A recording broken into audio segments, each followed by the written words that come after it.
जिनको शौक है 3 दिन में कुरान सुन लेना है, 11 दिन में सुन लेना है। कुरान पाक की जो नौज़ुबिल्लाह लाइव बेअदबी शुरू की है अब इन मुसलमानों ने, चुप हैं, चंगे चंगे मौलवी चुप है।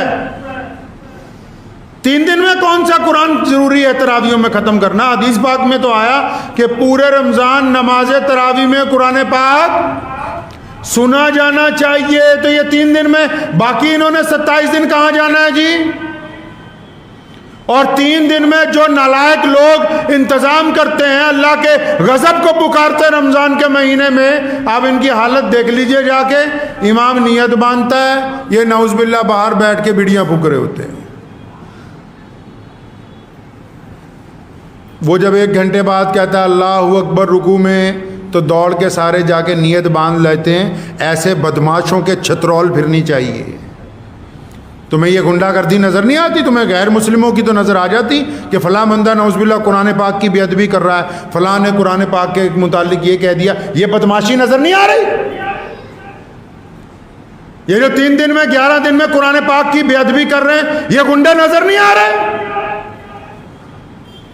सारी की सारी मस्जिद बाहर सड़क पर फिर रही है, 3 सफ़े खड़ी हैं, इमाम सुना रहा है 3 दिन में कुरान खत्म होना है जी। हाफिज रेल आए हुए हैं जी, अल्लाह अकबर।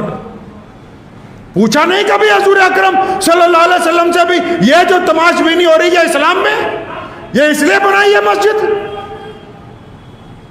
हमारे यहाँ भी शहर में एक है, उन्होंने शुरू किया जी 3 दिन में कुरान पढ़ना। भाई जाना कहाँ है बाकी के 27 दिन? क्या बाकी के 27 दिन तरावियाँ माफ हो गई हैं? और ये 3 दिन का कुरान है कि बाद में पीछे खड़े होकर तुम बदमाशी करते रहो और रुक को वक्त आके नियत बांध लो।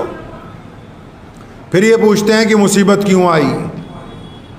कुरान पाक के साथ नौज़ुबिल्लाह गुस्ताखी करके फिर जाके पीर जी को पूछेंगे अजी पीर जी घर में बड़ी परेशानी है, क्यों आई? तू कर क्या रहा है यहाँ रमज़ान में? फिर ये जाके बड़े बड़े बुजुर्गों को जाके कहते हैं जी सिर पे हाथ रख दो हमारे। वो तू 200 सिर पे हाथ रखवा ले जो नौज़ुबिल्लाह अल्लाह के कुरान की बेअदबी करता हो। वो जिसने अल्लाह से दुश्मनी मोल ले ली रमज़ानुल मुबारक के मुकद्दस महीने में, वो चाहता है कि मेरे सिर पे हाथ कोई मौलवी रख दे, इसका बेड़ा पार हो जाए। इस्लाम में ऐसे बेड़े पार नहीं होते।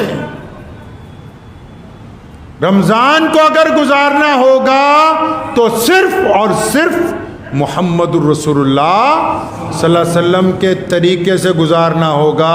किसी का नया ईजाद किया हुआ तरीका अल्लाह ताला के हुजूर काबिल कबूल नहीं होगा। कान खोल के सुन लें वो लोग जो चाहते हैं कि रमज़ान को हम अपने तरीके से गुजारेंगे। नहीं, रसूलुल्लाह का हुक्म है कि नमाज में आखिरी पहर में रात के नमाज पढ़ो, जो तरावी की नमाज़ें हैं।